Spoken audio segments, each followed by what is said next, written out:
व्रत क्या है?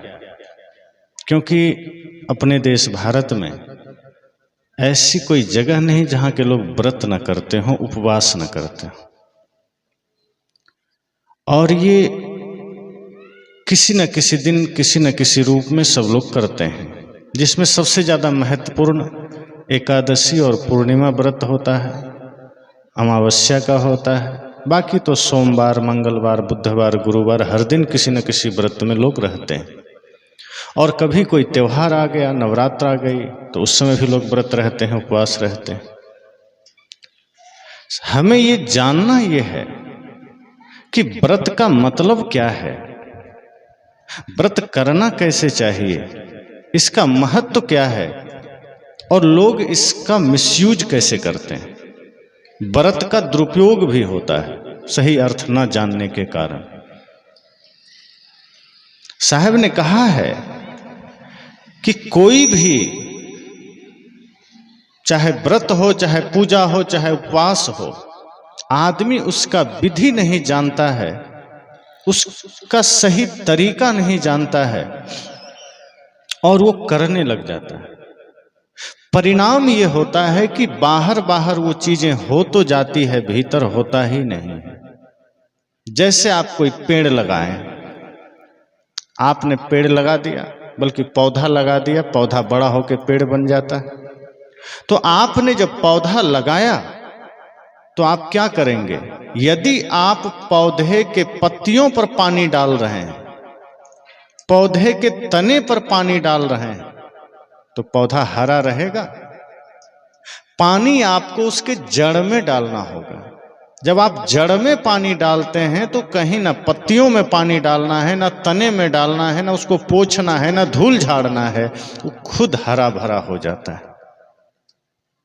लेकिन आज समस्या यह है कि आदमी पौधे के तना पर और पत्तियों पर पानी डाल रहा है। यही है पूजा, व्रत, ध्यान, तप। इन सब का संबंध हमारे मन से है। हम कोई भी पूजा करते हैं मन को साधने के लिए, हम कोई भी व्रत करते हैं मन को नियंत्रित करने के लिए, हम कोई भी ध्यान करते हैं मन को स्ववश करने के लिए। पर आज हमारा व्रत, हमारी पूजा, हमारा ध्यान का मतलब हो गया है सिर्फ तन तक सीमित हो गया।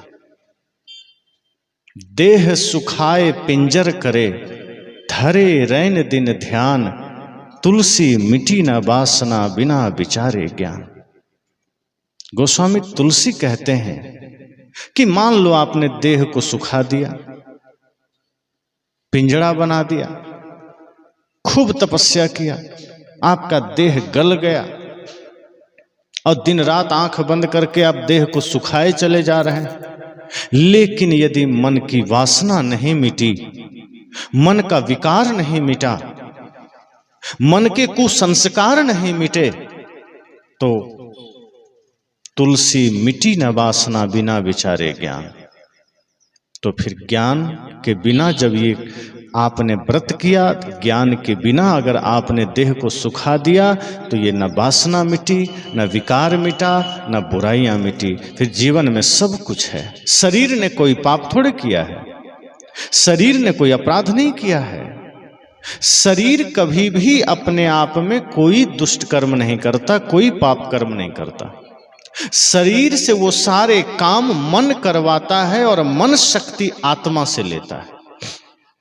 ये चीजें समझने की है। मन को शक्ति आत्मा से मिलती है और चूंकि मन हमारा मालिक बन जाता है, आत्मा दास बन जाता है। श्री कृष्ण कहते हैं अर्जुन से कि अर्जुन, यह मन घोड़ा है और आत्मा घुड़सवार है, लेकिन हो जाता है उल्टा। यह मन ही मालिक हो जाता है और आत्मा में ही ये नियंत्रित करने लग जाता है। इसलिए मन जो जो चाहता है हमसे करवा लेता है। इसलिए मन जैसा चाहता है हम करने लग जाते हैं। कृष्ण कहते हैं नहीं, मन का लगाम पकड़ो और आत्मा ये घुड़सवार है, तुम मालिक हो, तुम जरा मन को नियंत्रित करो। जब मन को हम नियंत्रित करते हैं तब असली पूजा, असली व्रत शुरू हो जाता है। लेकिन जब व्रत का महत्व हम नहीं जानते, व्रत का अर्थ नहीं जानते, तो बाहर बाहर व्रत चलता है, फिर तन के साथ व्रत चलता है, मन तक नहीं पहुंचता। हमारी पूजा, हमारा व्रत, हमारा ध्यान मन तक कहाँ पहुंचता है, वो तन तक ही रुक जाता है। जैसे आप उपवास रहते हैं, भोजन नहीं करते हैं, तो भोजन नहीं करते हैं इसका संबंध आपके शरीर से है। आपने भोजन छोड़ दिया, इसका लाभ किसको मिला? शरीर को मिला। लेकिन आज व्रत का नियम ऐसा बनाया गया है कि नमक बस नहीं खाना है, बाकी मीठा खा सकते हैं। तो हमारे ऋषि मुनियों ने जब व्रत का विधान किया था ना, ये सोचकर किया था। आप लोग आयुर्वेद जानते हैं, सब लोग जानते हैं आज कि आयुर्वेद में कहा गया है कि सप्ताह में अगर एक दिन आप उपवास रहते हैं तो शरीर में जो मौजूद विष है वो बाहर हो जाता है, तो बहुत सी समस्याओं से हम बच जाते हैं। इसलिए सप्ताह में, महीना में एक दिन व्रत रहना चाहिए, उपवास रहना चाहिए। हमारे ऋषियों ने सोचा होगा, अगर हम सीधे लोगों से कह देंगे कि एक दिन उपवास रहो, तो आदमी तो दिन रात खाने में लगा है, छोड़ेगा भोजन? नहीं छोड़ेगा। तो कुछ तरीका निकालना पड़ेगा, कुछ उपाय निकालना पड़ेगा। तो ऋषियों ने कहा एक व्रत बना देते हैं, सप्ताह महीना में कोई विशेष व्रत, विशेष दिन को चुन लेते हैं। तो एकादशी बना दिया, पूर्णिमा बना दिया, सोमवार बना दिया, गुरुवार बना दिया कि इस विशेष दिन है, ये महीने का विशेष दिन है, वर्ष के विशेष दिन है, इस दिन उपवास रहना है, इस दिन नहीं खाना है। तो लोगों ने सोचा ठीक है, चलो ये विशेष दिन हम नहीं खाएंगे। तो ऋषियों ने सोचा अगर हम डायरेक्ट फिर बात यहीं छोड़ देंगे तो आदमी सोचेगा कि ठीक है एकादशी, हम क्यों भोजन छोड़ें, हम खाएंगे। एकादशी में भोजन छोड़ने से कोई लाभ है क्या? तब ऋषियों ने कहा कि इससे स्वर्ग मिलेगा, इससे मोक्ष की प्राप्ति होगी, इससे बंधन से मुक्ति मिलेगी। तो एकादशी व्रत करने का ये लाभ है, आपको रहना है। जो असली कारण था कि उस दिन भोजन नहीं करना है, उपवास रहना है, जिससे कि शरीर भी आपका सधेगा, शरीर भी स्वस्थ होगा, और जब शरीर स्वस्थ होगा तो मन स्वस्थ होगा ही होगा, क्योंकि जैसा खाए अन्न वैसा बने मन। आप अगर भोजन शुद्ध लेंगे, सात्विक लेंगे, सादा लेंगे, कम लेंगे, मन आपके नियंत्रण में रहेगा। अगर आप भोजन ज्यादा लेंगे, अपाच्य भोजन लेंगे, गलत भोजन लेंगे, तामसी भोजन लेंगे, मन हावी हो जाएगा, मन आपको नचाता रहेगा। तो ऋषियों ने कहा कि उस दिन उपवास रहना था, लेकिन आदमी ने क्या किया कि नहीं, उस दिन हम व्रत तो रहेंगे लेकिन नमक नहीं खाएंगे, दाल भात बस नहीं खाएंगे, मीठा तो खा सकते हैं, दूध तो पी सकते हैं, शरबत तो पी सकते हैं, हलवा भी खा सकते हैं। जब ऐसा ऑप्शन में आ गया, विकल्प में आ गया, तो आदमी जितना और दिन खाता था उससे ज्यादा हलवा खा जाता है व्रत के दिन, कि आज व्रत के नाम पर ज्यादा फल खा लिया। अब दिन भर इतना फल और इतना हलवा खा लिया कि 4 दिन भोजन नहीं करेगा तो भी काम चल जाएगा, और दूसरे दिन उसको इनो पीना पड़ता है या फिर पाचक की गोलियां खानी पड़ती है। ऋषियों ने कहा था व्रत रहना है शरीर के विष को बाहर निकालने के लिए, भोजन का त्याग करने के लिए। आदमी ने सोचा नहीं, बस इस दिन के नाम पर हमको नमक नहीं खाना है, हमको मोक्ष मिल जाएगा और हम मीठा खा लेंगे, और भरपेट मीठा खाता है और खाते ही रहता है। जब देखो तो फल खा रहा है। कोई पूछ बैठता है क्या है भाई, आज मेरा व्रत है, तो फल खा रहे हो? हाँ, फल खाना छूट है, और खाए जा रहा है। आदमी सोचता है कि बस व्रत हम रह लेंगे, हमें स्वर्ग मिल जाएगा। ऋषियों ने कहा था नहीं, ऐसे व्रत से स्वर्ग नहीं मिलता, ऐसे में तो आपका पेट भी सही नहीं रहेगा, आपका स्वास्थ्य नहीं मिलेगा, तो स्वर्ग तो दूर की बात। तब लोगों ने कहा फिर स्वर्ग कैसे मिलेगा? जब व्रत बताया गया है, एकादशी से स्वर्ग मिलता है, पूर्णिमा व्रत से सुख शांति समृद्धि स्वर्ग मिलता है, तो कैसे नहीं मिलेगा? साहब ने कहा हिंदू व्रत एकादशी साधे, दूध सिंघाड़ा सेती, अनको त्यागे मन नहीं हटके, पारन करे सगोती। उन्होंने कहा कि हिंदू समाज में एकादशी व्रत का बड़ा महत्व है। लोग व्रत करते हैं, साधते हैं, रहते हैं, उपवास करते हैं, लेकिन अन्न को त्यागे, अन्न का त्याग कर देता है, लेकिन मन नहीं हटके, मन के विकारों को नहीं मिटाता है, मन की बुराइयों को नहीं मिटाता है। मिटाना था मन के बुराइयों को, मिटाना था मन के विकार को, तो अन्न तो छोड़ दिया, मन की बुरी आदतों को नहीं छोड़ा, मन से बुरे चिंतन को नहीं छोड़ा।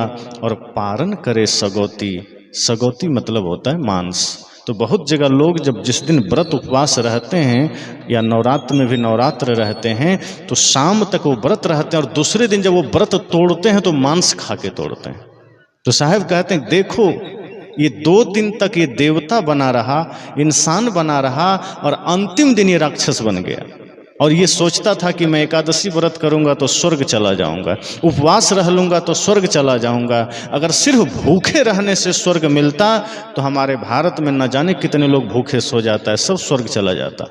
कितने जानवर भूखे रह जाता है, सब स्वर्ग चला जाता। साहब ने कहा नहीं, ये व्रत की गलत व्याख्या है। और अगर इस तरह का व्रत आप करते हैं कि हम चाहे मुख से गाली दें, चाहे कर्म में हमारा पाप चलता रहे, चाहे किसी को आप कटु वचन कहते रहें, अगर आपने मन को शुद्ध नहीं किया, कर्म को शुद्ध नहीं किया और आप व्रत चाहे जितना करें, स्वर्ग नहीं मिलेगा।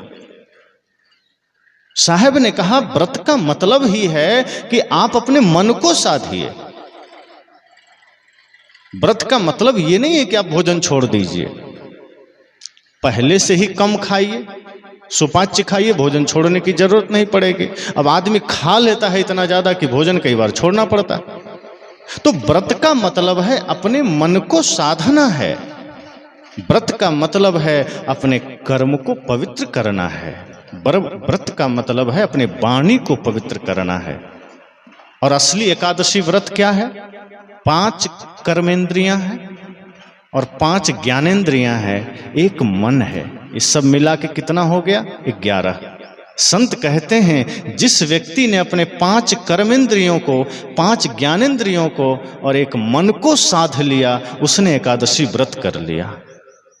और जिसने इसको नहीं साधा, मन को नहीं साधा, वचन को नहीं साधा, आंखों को नहीं साधा, आंखों से गलत देख रहे हैं, कान से गलत सुन रहे हैं, मुख से गलत बोल रहे हैं, हाथ से गलत काम कर रहे हैं, पैर से गलत जगह जा रहे हैं, सारी इंद्रियां गलतियों में लिपटी हुई है, मन से गलत सोच रहे हैं और आप उपवास कर रहे हैं, एकादशी व्रत नहीं होगा, पूर्णिमा व्रत नहीं होगा। असली व्रत कब होगा? जब आप अपने 5 कर्मेंद्रियां, 5 ज्ञानेंद्रियां और एक मन को वश में कर लेंगे, तो ये एकादश को वश में करते ही एकादशी व्रत संपन्न हो गया। इसलिए जो सच्चा व्रत है वो यही है। फिर ये सवाल हो सकता है कि माताएं जो व्रत करती है उसका क्या मतलब? बहुत जगह जितिया व्रत होता है जो पुत्र के लिए माताएं करती है। हमारे संत कहते हैं आप व्रत रह लीजिए, ठीक है, उपवास रह लीजिए, आपको फायदा होगा, लेकिन ये सोच रहे हैं कि हमारे व्रत रहने से हमारा पुण्य बेटे पर चला जाएगा, ये गलत है। अगर आप सच में कोई व्रत करना चाहते हैं तो माताओं के लिए असली व्रत है कि आप अपने बच्चों को सही संस्कार दीजिए, ये आपका सबसे बड़ा व्रत है।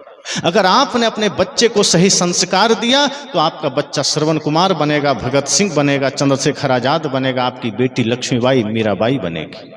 और आप तो यहाँ व्रत कर रहे हैं, बेटे को आपने सही संस्कार नहीं दिया, पता चला आपका बेटा शराब खाने में खड़ा है, उधर दंगा फसाद कर रहा है, आप व्रत करते रहिए, पुलिस हथकड़ी लेके ले जाएगा उसको। आपका व्रत फिर किसी काम का नहीं है। साहब कहते हैं व्रत करना है, इस तरह का व्रत करिए कि आपके व्रत का प्रभाव आपके बेटे पर पड़े। मां सीता ने वही तो किया था। मां सीता ने अपने बेटे लवकुश को जितिया से संपादित नहीं किया था, कोई व्रत उपवास करके अपने बेटे को संस्कारी नहीं बनाया था। उन्होंने अपने हाथों से उसको शिक्षा दिया, संस्कार दिया, अपने ज्ञान से उसको संपोषित किया। किसी ने माता सीता से कहा था कि माता आप तो बहुत ज्यादा श्री राम से प्रेम करते हैं, आप तो धर्म को जानते हैं, ज्ञान को जानते हैं, शास्त्र को जानते हैं, आप बताइए आपके लिए सबसे बड़ा व्रत क्या है?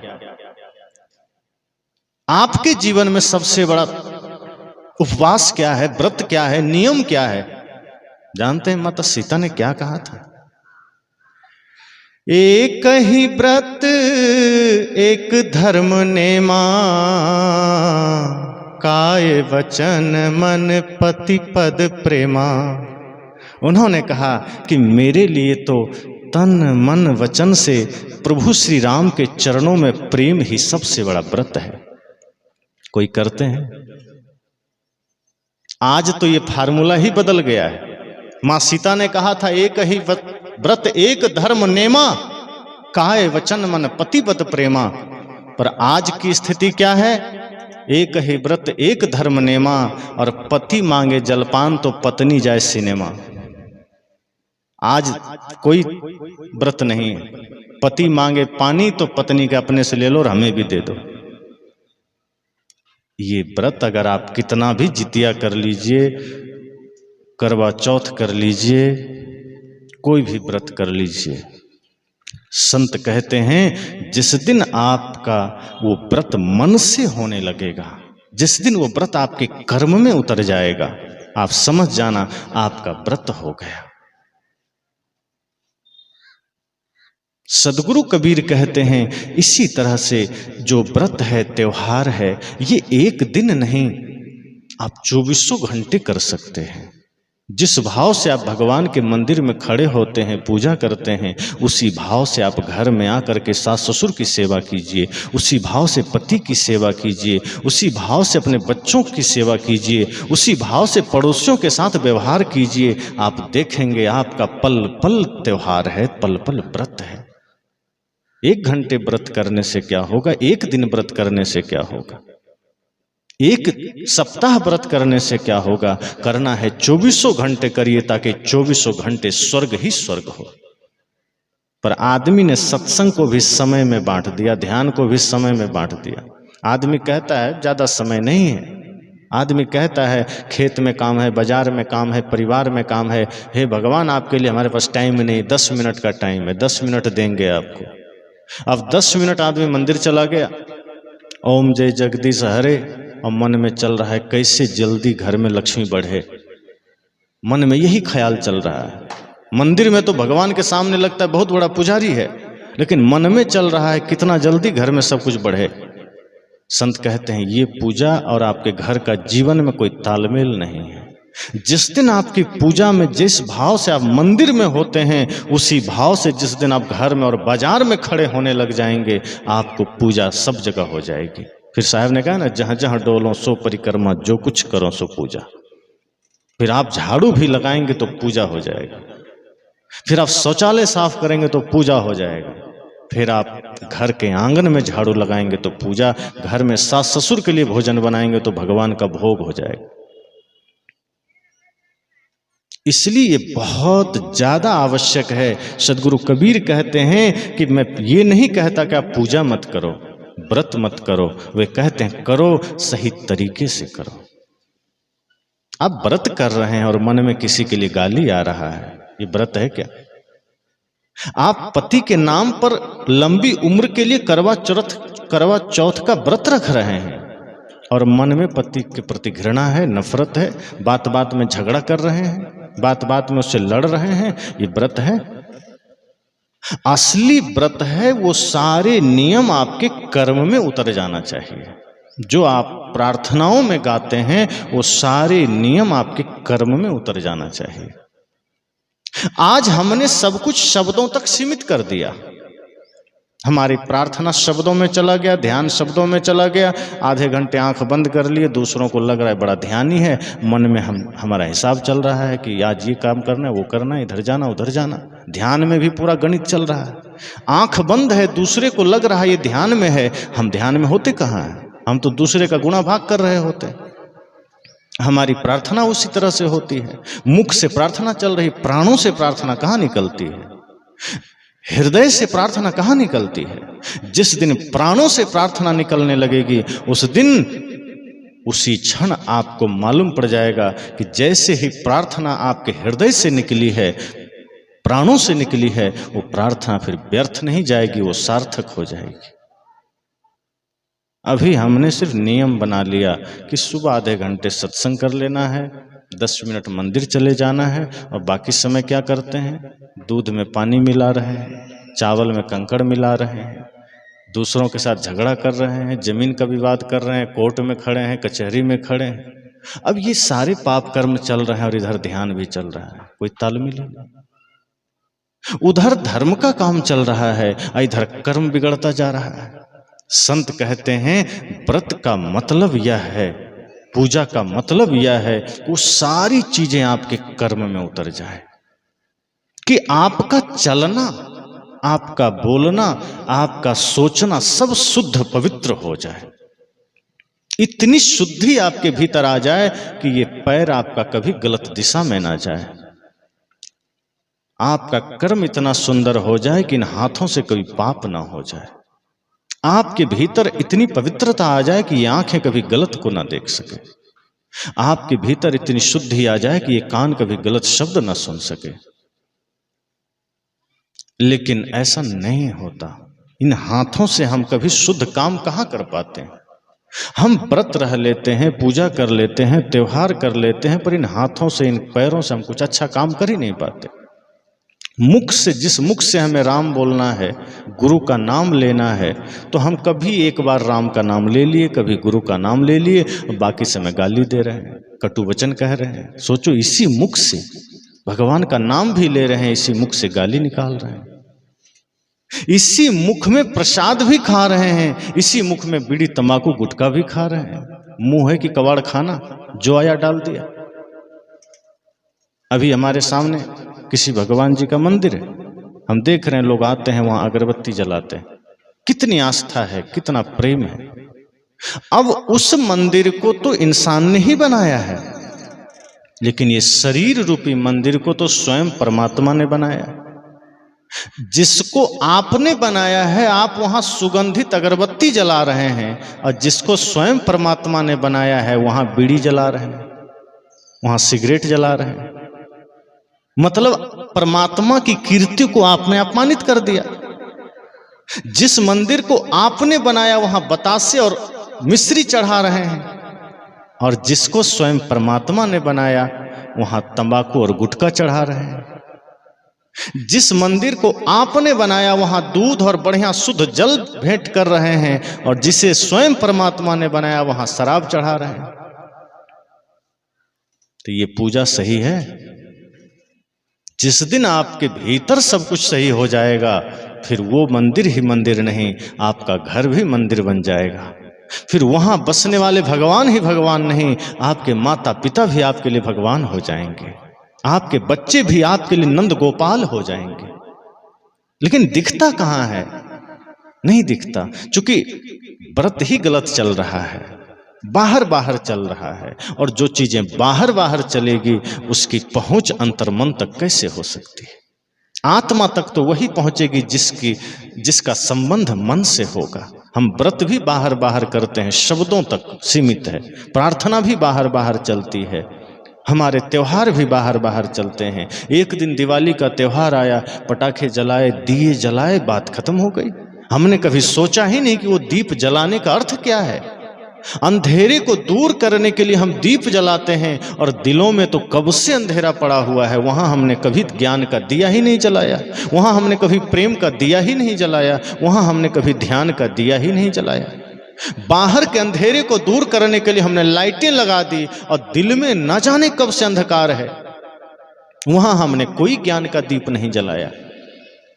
होली आई, सब पर रंग डाले, रंगारंग कार्यक्रम हो गया, और मन सदैव विकारों के रंग में रंगा हुआ है। हमने मन को भक्ति के रंग में रंगा ही नहीं। रंग दे प्रभु ज्ञान के रंग में काया, रंग ना ले इस पापी मन को अपने रंग में माया। रंग दे प्रभु ज्ञान के रंग में काया। जो सबरी पर रंग चढ़ा था, जिस रंग रंगी थी मीरा, भक्त सुदामा तुलसी रंगे थे, जिस रंग रंगे कबीरा। हम पर भी वो रंग चढ़ा दे, हम पर भी वो रंग चढ़ा दे, उन पे जो रंग चढ़ाया, रंग दे प्रभु ज्ञान के रंग में काया। आगे क्या कहा? काले पीले रंगों का है मेला ये जग सारा, इस दुनिया के सभी रंगों से तेरा रंग है न्यारा। काले पीले रंगों का है मेला ये जग सारा, इस दुनिया के सभी रंगों से तेरा रंग है न्यारा। जिनको लागा रंग ये तेरा, जिनको लागा रंग ये तेरा, कोई उतार न पाया, रंग दे प्रभु ज्ञान के रंग में काया। हम क्या जाने भक्ति रंग में मन कैसे रंग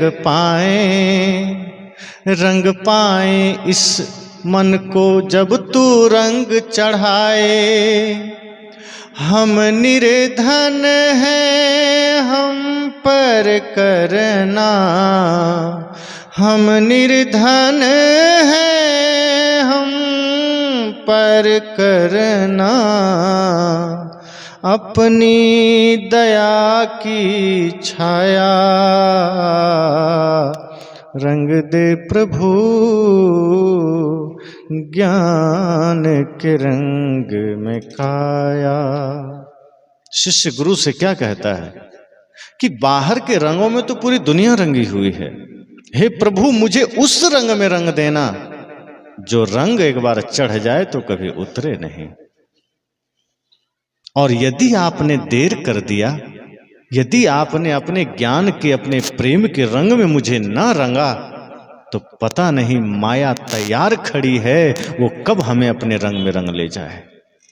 माया तैयार है, हे गुरुदेव अगर आपने देरी किया तो इस मन को माया अपने रंग में रंग लेगी। गुरु ने कहा कौन से रंग में तुम्हें रंगना है? तो शिष्य क्या कहता है, जो सबरी पर रंग चढ़ा था जिस रंग रंगी थी मीरा, जो भक्ति का रंग माता सबरी पर चढ़ा था, जिस प्रेम के रंग में मीरा रंगी थी, जिस ज्ञान भक्ति वैराग्य के रंग में सुर तुलसी कबीर रंगे थे, नानक रंगे थे, हे गुरुदेव वही ज्ञान का वही प्रेम का रंग हम पर भी चढ़ा दो। लेकिन होली पर हम क्या करते हैं, बाहर के रंगों से खूब होली खेल लेते हैं, कीचड़ भी एक दूसरे पर डाल देते हैं, रंग भी डाल देते हैं, पर जिस हेतु से ये त्योहार हुआ इसका प्रतीक है ज्ञान के रंग में रंग जाना, प्रेम के रंग में रंग जाना, वो हम करते ही नहीं हैं। तो त्योहार भी हम मनाते हैं तो एक दिन मनाते हैं। संत कहते हैं ऐसा अपने जीवन को बना लो कि आपका हर दिन त्योहार हो जाए। अगर मन ज्ञान के रंग में रंग जाए तो रोज होली है, अगर आपने हृदय में ज्ञान का दिया जला लिया तो रोज दिवाली है, और यदि आप अपने भीतर बैठे हुए रावण को मार दिया तो रोज दशहरा है। हो गई ना पूजा। लेकिन आज बाहर पुतले में रावण को तो हम मार देते हैं, लेकिन हर व्यक्ति के भीतर बैठा हुआ जो रावण है, जो हमसे गलत काम करवा रहा है, जो हमसे गलत चिंतन करवा रहा है, जो भाई भाई में झगड़ा करवा रहा है, वो हम अपने भीतर बैठे रावण को मारते ही नहीं, उसको तो हम और पूजित कर रहे हैं। और समस्या क्या हुई, बाहर के मंदिर में हमने प्रभु श्री राम को बैठा दिया और जिस दिल में राम जी को बैठाना था वहां रावण को बिठा लिया। यही भूल हो गई। राम जी को यहां बिठाना था, यहां बिठा लिए रावण को। अब क्या होगा, जो काम रावण करता था वही आज लोग कर रहे हैं। रावण ने भी अपनी माँ का अपमान किया, आज लोग अपनी माँ का अपमान कर रहा है। पिता का अपमान किया, वही आज आदमी कर रहा है। भाई को लात मारा, आज वही आदमी कर रहा है। पत्नी की बात को ठुकराया, वही आदमी कर रहा है। जो रावण ने व्यभिचार का काम किया, वही आज आदमी कर रहा है। सीधी बात है, उस समय एक रावण राक्षस था, आज हर दिल में वो रावण की प्रवृत्ति बैठी हुई है। कलयुग बैठा मार कुंडली, जाऊं तो मैं कहां जाऊं, अब हर घर में रावण बैठा, इतने राम कहां से लाऊं। कवि कहता है कि कलयुग कुंडली मार कर बैठा है, हर घर में हर हृदय में आज रावण ने डेरा डाल दिया है। रावण ने डेरा डाला है, इसका सीधा मतलब है कि आसुरी प्रवृत्ति ने आपके हृदय में डेरा डाला है। तभी तो गलत चिंतन मन में आता है, तभी तो गलत ख्याल मन में आता है। जिस हृदय में राम का डेरा होगा, वो कभी अपने भाई से विरोध नहीं कर सकता। जिस हृदय में राम का डेरा होगा, वो कभी अपने माँ का अपमान नहीं कर सकता, वो कभी अपने पड़ोसी का अपमान नहीं कर सकता। आज अगर आप अपने माँ का, पिता का अपमान करते हैं, पड़ोसी का अपमान करते हैं, भाई का अपमान करते हैं, आप अपनी पत्नी के साथ दुर्व्यवहार करते हैं, इसका सीधा मतलब है आपके हृदय में राम नहीं, रावण का वास है। सदगुरु कबीर कहते हैं, अच्छा होता कि असली व्रत को समझ लेते और इस हृदय में राम को बुला लेते, कृष्ण को बुला लेते, सुर तुलसी नानक कबीर को बुला लेते, भगत सिंह चंद्रशेखर आजाद को बुला लेते, लक्ष्मीबाई को बुला लेते। यदि आज हमारे बच्चों का रोल मॉडल भगत सिंह बन जाएं, तो आज हमारे बच्चे पुनः राष्ट्रभक्ति के मार्ग पर चल देंगे।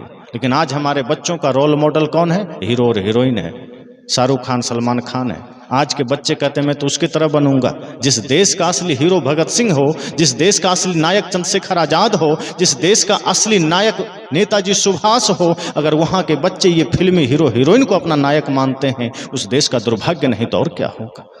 सदगुरु कबीर कहते हैं, जिस दिन आपके जीवन में असली व्रत का जागरण होगा, जिस दिन आपके हृदय में असली सत्संग का जागरण होगा, आपका जीवन तो शुद्ध पवित्र बनेगा ही, आपके बच्चे भी धर्म रक्षा के लिए खड़े होंगे, समाज सुरक्षा के लिए खड़े होंगे, राष्ट्र सेवा के लिए खड़े होंगे। और आपको फिर वो वृद्धाश्रम नहीं भेजेंगे, वो आपके चरण पखारेंगे, वो आपके चरण छुएंगे। आज आप अपने बच्चों को शिक्षा देते हैं, संस्कार नहीं दे पाते। आज आप अपने बच्चों को पढ़ाते हैं, लेकिन आपके बच्चे अब चरण छूने में शर्माते हैं, वो हाथ मिलाते हैं। ये संस्कार, ये संस्कृति अगर चली गई तो धर्म चला जाएगा, और जिसके जीवन से धर्म चला गया वो आदमी फिर जिंदा होते हुए मुर्दा है। इसलिए साहब ने कहा, असली व्रत क्या है? उपवास रहना असली व्रत नहीं है। आप भूखे रह लीजिए, इससे क्या हो जाएगा? भूखा तो बहुत से जीव जंतु और आदमी रह लेता है। कितने गरीब, कितने भिखारी 2-2, 3-3 दिन भूखा रहता है, क्या स्वर्ग चला जाएगा? व्रत का मतलब है आपका मन पवित्र होना चाहिए। व्रत का मतलब है आपका कर्म पवित्र होना चाहिए। व्रत का मतलब है आपका चिंतन पवित्र होना चाहिए, आपका सोच, आपकी सोच पवित्र होनी चाहिए।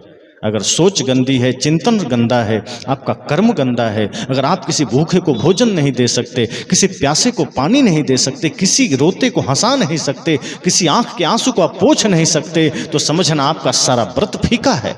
आप चाहे मंदिर बना के रखें घर में, चाहे किसी भगवान की आप रोज उपासना करें। क्या राम जी ऐसा थे?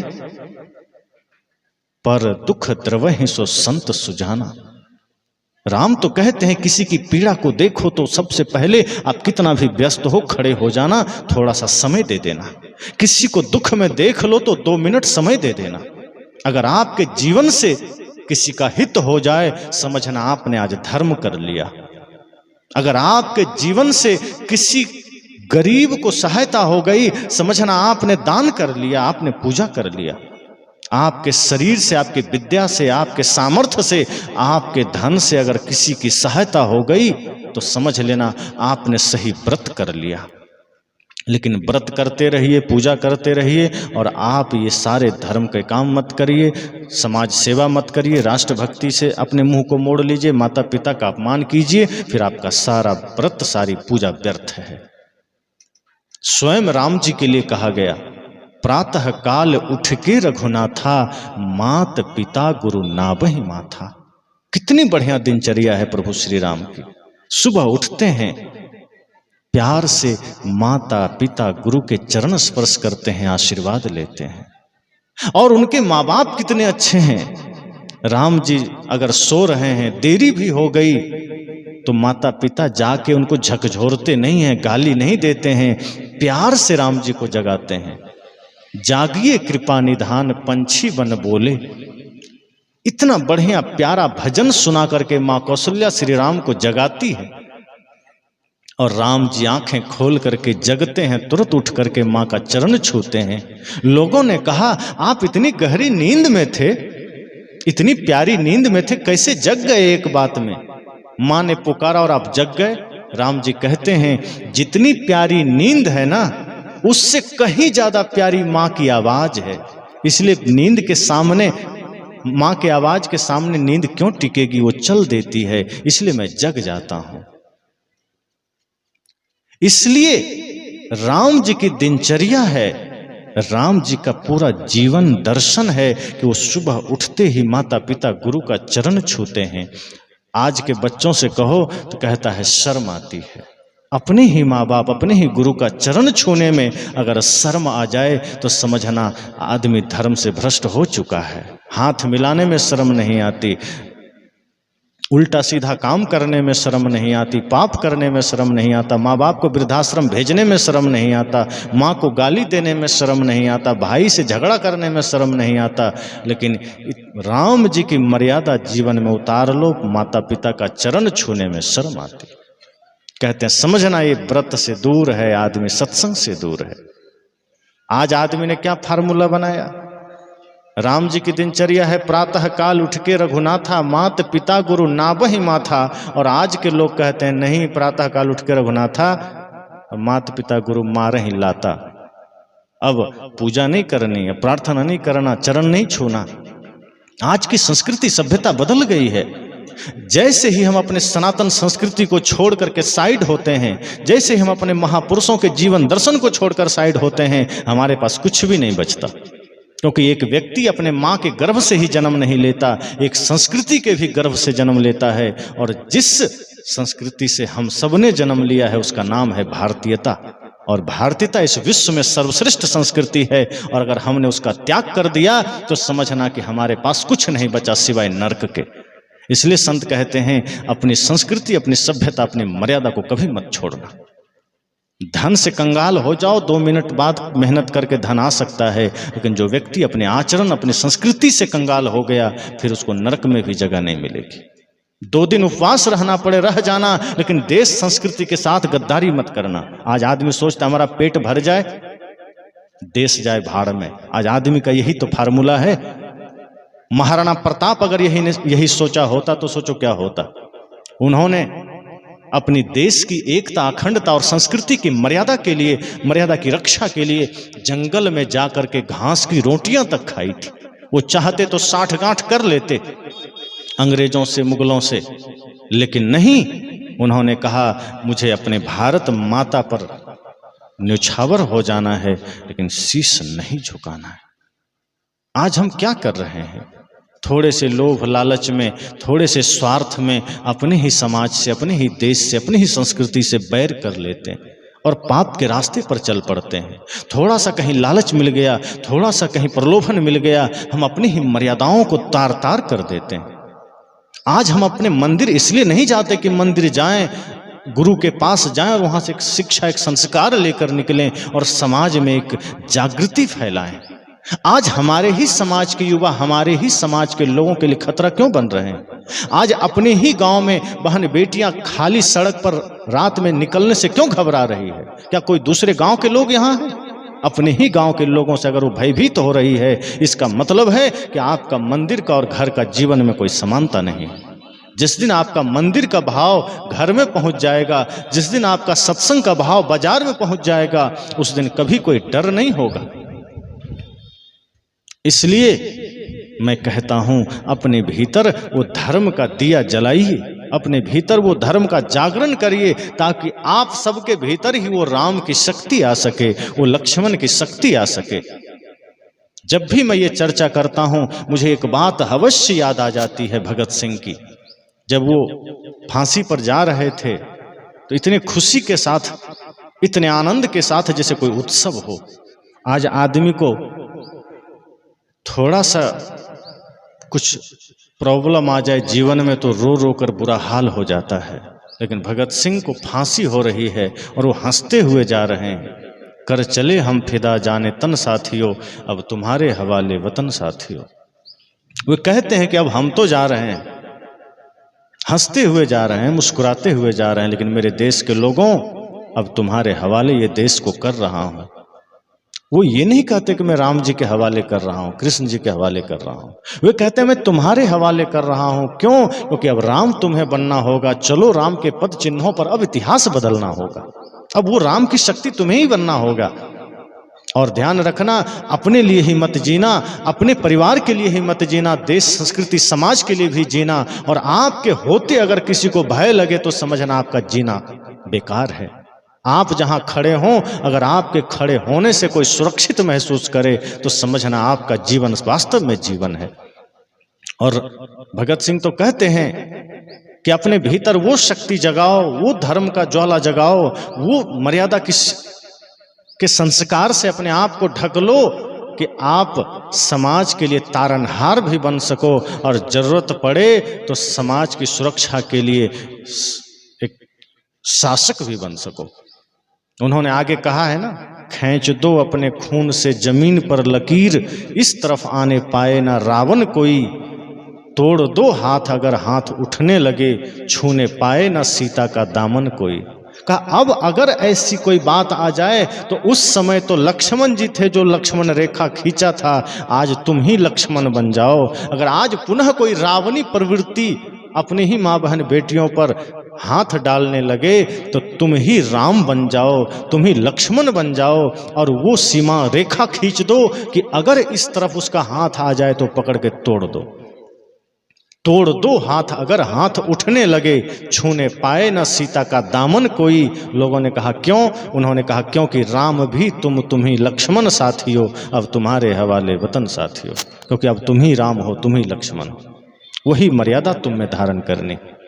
इसलिए सदगुरु कबीर कहते हैं आप व्रत करते हैं, पूजा करते हैं, लेकिन व्रत से आपका जीवन का कोई संबंध नहीं होता। पूजा करते हैं लेकिन उससे आपके जीवन का कोई संपर्क नहीं होता, वो सब बाहर बाहर चलता है। जैसे ही हम व्रत सही अर्थ में कर लेते हैं, मनसा वाचा कर्मणा व्रत कर लेते हैं, 10 इंद्रियों को और एक मन को साध लेते हैं, तब हम अपने इंद्रियों का शासक बन जाते हैं। और जो अपने इंद्रियों का शासक है वही राष्ट्रभक्त है, वही मातृभक्त है, वही पितृभक्त है। इसलिए मैंने कहा कि जो व्रत, जो त्यौहार, जो उपवास हम करते हैं उसका संबंध हमारे मन से होना चाहिए। हम ऐसा व्रत करें, ऐसा त्यौहार करें, उससे हमारा मन शुद्ध हो सके, आप मन को पवित्र कर सकें, मन को शुद्ध कर सकें। जब इस तरह से करेंगे तो असली व्रत हो जाएगा। और माताओं के लिए तो कहा ही, एक ही वचन एक धर्म नेवा, काय वचन मन पति पद प्रेमा। यही बात पुरुषों के लिए भी है। अगर माताएं सदा से पति को परमेश्वर मानती हैं, भगवान मानती हैं, तो आप भी माताओं को भगवती मानिए। ये नहीं कि अपना अहंकार में बैठ गए, चलो तुम मेरा चरण धो, ऐसा नहीं। आप उसमें भी वही भाव रखिए, आप उसके प्रति भी वफादार रहिए, आप उन्हें भी वही सम्मान दीजिए।